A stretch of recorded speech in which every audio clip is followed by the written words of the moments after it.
عاملين ايه؟ وحشتوني جدا. تعالوا بقى النهاردة نعمل اكلنا مع بعض. تعالوا نعمل مع بعض سماش برجر بطريقة سهلة وبسيطة جدا، بطريقة المطاعم هنا في امريكا، الطريقة الصح اللي هتطلعي بيها البرجر بتاعك نفس طعم المطاعم بالظبط. بس معلومة صغيرة كده، كل الناس اللي هتاكلوا من ايديكي هتطلبوا منك تاني، فتعملي حسابك ان انت هتعمليه كتير الفترة الجاية. يلا بينا نبدأ ونشوف عملناه ازاي مع بعض.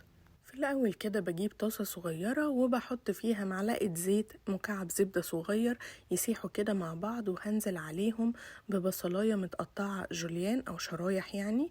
هقلب بقى في البصلة علشان عايزين البصلة بتاعتنا تتكرمل. ممكن تحطي سمنة، ممكن تحطي زيت، ممكن تحطي زبدة، براحتك جدا. البصل بتاعنا يتكرمل بالشكل ده وكده يبقى البصل بتاعنا جاهز. ممكن تسيبي البصل يتكرمل على جنب وتكملي الأكل بتاعك، بس أنا حبيت أوريكم يعني الفكرة كلها على بعض بيحصل ايه للبصل. هنا بقى هنعمل الصوص بتاعنا. معايا معلقتين كبار من المايونيز، معلقتين كبار من الكاتشب، معلقتين كبار من المستردة، وهحط عليهم معلقة كبيرة كده من الخيار المخلل مقطعاه صغير كده فرماه، وعليه رشة من الملح ورشة من الفلفل الاسود، رشة حاجة لا تذكر كده، اقل من ربع معلقة صغيرة. هقلب بقى كويس جدا. ده القوام بتاعه، ده شكله النهائي. تعالوا بقى نرجع في طاسة تاني. احنا كرملنا البصل في طاسة، الطاسة التانية بقى هحط فيها حتة صغيرة جدا كده من الزبدة، وهنزل عليها بالعيش بتاعي اللي هعمله ساندوتشات. هحطه كده على النار، هتلاقيه اخد لون من تحت وشرب الزبدة، وبقى طعمه جميل جدا، وبقى فيه كراست كده جامد، بيبقى مقرمش وخطير جدا. تعالوا بقى للبرجر بتاعنا. انا بجيب اللحمة المفرومة، فيها نسبة دهون 20%، مش بعمل فيها اي حاجة، مش بحط توابل، مش بحط ملح، مش بعجنها، مش بعمل اي حاجة.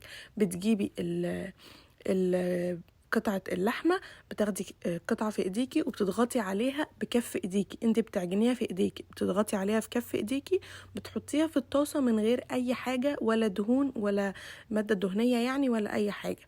بتحطي القطعة بتاعتك، بتاخد لون من تحت، بتروحي قلبها الناحية التانية، بتبدأ برضو تتشمع وتاخد لون. ففي المرحلة دي بتقدري تضغطي عليها وتدوسي عليها بأي حاجة ماسكاها في ايديكي علشان تتفرد بالشكل ده. هفضل اقلب فيها فوق وتحت واضغط عليها كده علشان تنزل كل السوائل اللي فيها والدهون اللي في اللحمة.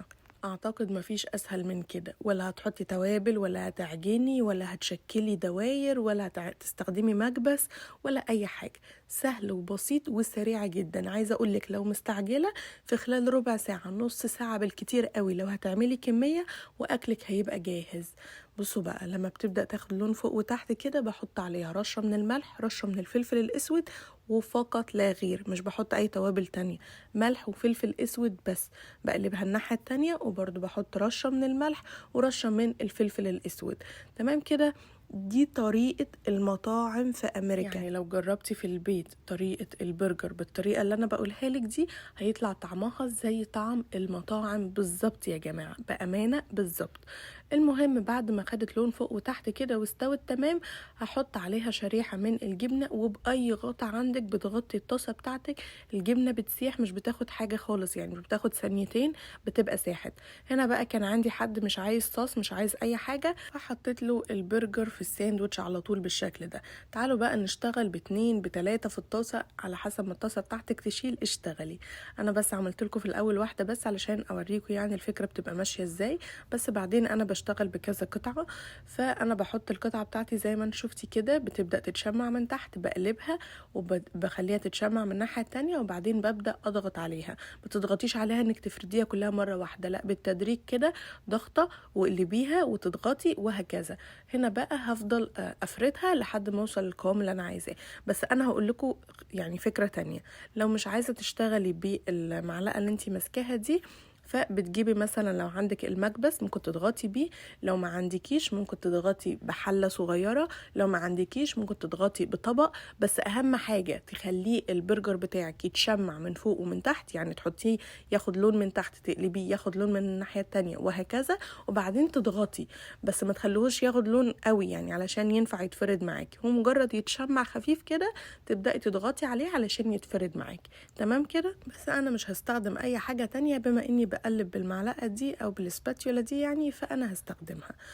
لو حد يعرف البتاعة دي اسمها ايه قولولي عشان انا مش فاكرة اسمها دلوقتي.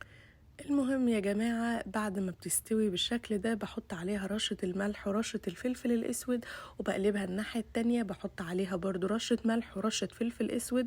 وتعالوا بقى نعمل الساندوتش ده بمزاج. هقولك ازاي تعمليه زي بره بالظبط. البرجر بتاعنا استوى، حطينا عليه الملح والفلفل الاسود. هحط بقى عليهم شريحة الجبنة، ونغطي الغطا بتاع الطاسة او اي غطا عندك، غطي الطاسة بتاعتك والجبنة تسيح. وتعالوا نشوف هنعمل ايه.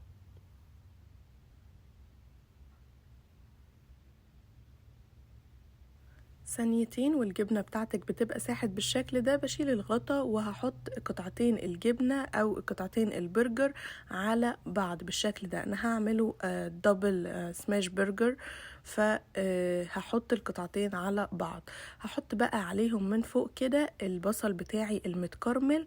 وتعالوا ناخد البرجر كده ونرجع نحطه على الساندوتش ونشوف الساندوتش بتاعنا اصلا عملناه ازاي.